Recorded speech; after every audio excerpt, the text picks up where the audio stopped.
의사 사칭하다가 직접 수술까지입니다. 아니, 의사 아닙니다. 사칭한 겁니다. 그냥 아무것도 아닌 인간이에요. 근데 실제로 낙태 수술을 했어요.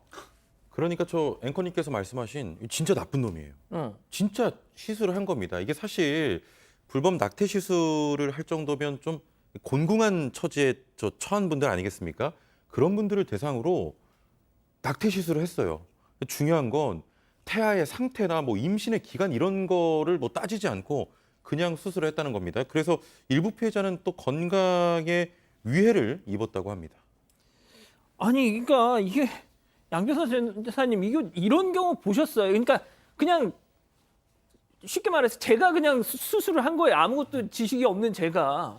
그러니까 정말 저도 이런 정도까지는 처음 본다라고 말씀드릴 수 있을 정도인 것 같고요. 또 이 사람이 그 불법적인 낙태 시술하기 위해서 필요한 의약품들을 훔쳤습니다. 산부인과에 들어가서. 어떻게요? 절도를 했다고요. 훔쳤고, 그리고 그 믿게 하기 위해서 의사 가운도 있고요. 자격증도 위조를 했고요. 뭐 명함, 뭐 명찰 이런 것까지 다 만들었고, 세상에. 더 제가 황당한 부분이 실제 독학을 통해서 상당히 의학 지식을 갖췄다라는 겁니다. 그래서 아이고. 이런 노력과 능력이었으면 왜 이런 짓을 하고 있었지? 그러게 정말 정상적인 일을 해도 얼마든지 할 수 있었던 인간인데 이렇게 끔찍한 짓을 저질렀다는 게 진짜 이해하기 어려운 사건이에요. 모든 사건이 그렇지만 이건 정말 그렇습니다.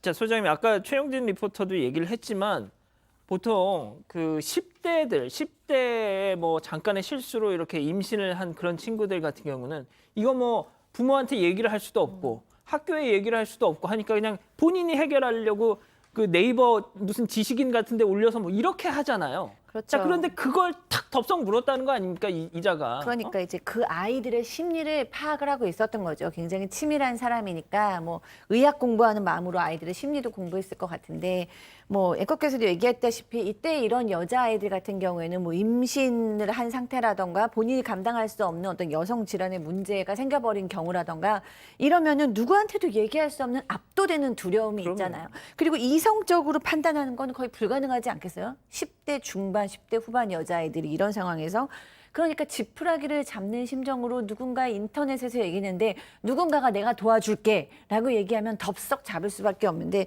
결국엔 그것 때문에 지금 뭐 동영상을 촬영하기도 하고 성폭행을 당하기도 하고 이런 굉장히 좀 두 번째 고통에 빠졌습니다. 와, 진짜 저는 제일 소름 끼친 게 보통 물론 이런 낙태 시술을 할 때 수술을 할 때는 태아가 이제 많이 자랐거나 이러면은 의사들도 이거는 산모의 어떤 건강 때문에라도 안 되면 근데 이자는 지금 그런 걸 신경 안 썼다는 거잖아요. 막 했다는 거잖아요. 네. 와, 자 그런데 재판에 넘겨졌습니다. 자 근데 이미 다른 사건으로 뭐가 있었다면서요? 네, 이미 다른 성범죄를 저질러서 재판을 받고 있던 중에 이런 사건을 저지른 거였습니다. 여자 화장실에 몰카를 설치해서 혐의를 받았었고요. 또 대리운전을 하다가 손님이 취해서 잠들었는데 그 옆에 있던 어린 딸을 추행하고 그 추행하는 장면을 촬영까지 했습니다. 이런 혐의 등으로 재판을 받고 있던 중에 새롭게 휴대전화를 새롭게 만들고 다시 이 혐의로 체포되기 전까지 범행을 계속 이어갔던 겁니다. 소장님, 이 인간 뭐라고 얘기했답니까? 재판에서? 네, 그러니까 일단은 범행은 인정하지 않을 수 없으니까 인정을 했는데 그 변명이 좀 가관입니다. 일단 나는 어려움에 처한 사람을 도와줬다라는 아이고. 변명을 했고요. 그다음에 심신미약도 주장했습니다. 나는 인격장애도 있고 아이고. 정신병도 있고 그다음에 이제 성독착 등도 있다. 그러니까 정신병 때문에 이런 거니까 나를 좀 선처해 달라라는 이야기인데요. 결정적으로 이런 증세로 치료받은 기록이 하나도 없습니다. 그렇기 때문에 지금 믿을 수 없고 너무 모든 것들이 치밀하기 때문에 다 받아들여지지 않았다고 합니다. 자, 이 사건에 대한 재판, 항소심까지 이어졌는데 1심과 2심의 형량이 차이가 났다고요? 네, 1심은 아까 말씀드린 대로 재판이 두 개로 나눠서 진행이 됐습니다. 각각 선고가 내려졌는데 징역 23년, 25년 두 개가 나왔습니다. 여러 개 범죄를 저질렀기 때문에 그렇게 된 건데요. 2심, 그러니까 항소심에서는 이게 합병이 돼서 병합돼서 진행이 됐습니다. 항소심에서는 대구 고법이 진행을 했는데 원심을 깨고 무기징역을 선고를 했습니다. 자신의 왜곡된 성적 욕망을 해소하기 위해서 피해자들을 성적 도구로 삼았다. 또 어려운 처지에 놓인 피해자들을 도와줬다고 얘기하고 납득하기 어려운 변명을 하고 있어서 진지하게 반성하고 있는지도 모르겠다 이렇게 질타를 했습니다.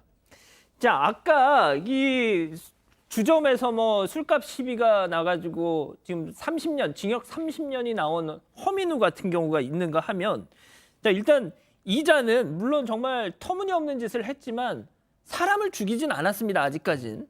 자, 그런데 무기징역.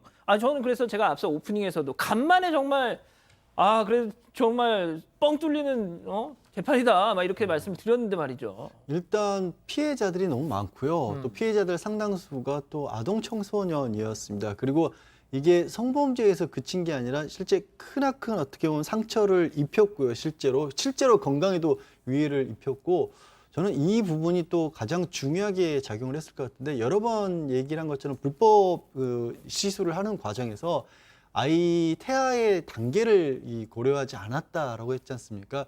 사실상 살인이라고 재판부는 본 거예요. 여러 사람에 대한 사실상 살인이다. 왜냐하면 법적으로 우리 법은 태아는 별개 사람으로 보질 않습니다. 예. 그러니까 법적으로는 분명히 산부에 대한 어떻게 보면 범죄만 있다라고 보지만, 재판부가 봤었을 때는 이거는 그냥 목숨을 이렇게 여러 명을 뺏은 거잖아, 이렇게 생각을 한 게 아닌가 싶습니다. 전 충분히 이거는 그냥 생각입니다만 판결문에 흐르는 어떤 기본을 보면 그런 것이 느껴져요. 자, 일단 저는 이자는 무기징역형을 받았습니다, 이제. 자, 그런데 이제 남은 거는 피해자들이죠. 소장님, 정말 네. 정말 완전 무자격자에 의해서 몸을 막 이렇게 유린당한 이 피해자들은 앞으로 어떻게 해야 될까요? 네, 뭐 생각만 해도 좀 마음이 안 좋죠. 근데 제가 만난 많은 내담자들도 10대 때 겪은 성적인 트라우마 때문에 평생을 고통스러워 하시는 분들이 많은데요.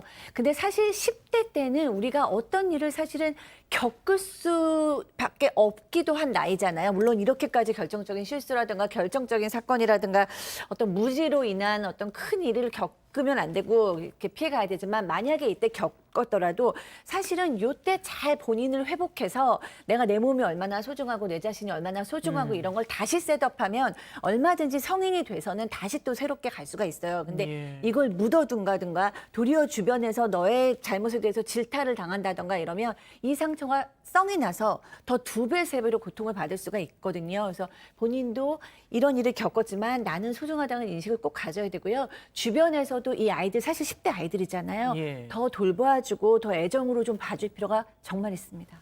그렇군요. 알겠습니다. 첫 번째 재판 이렇게 마무리하고요.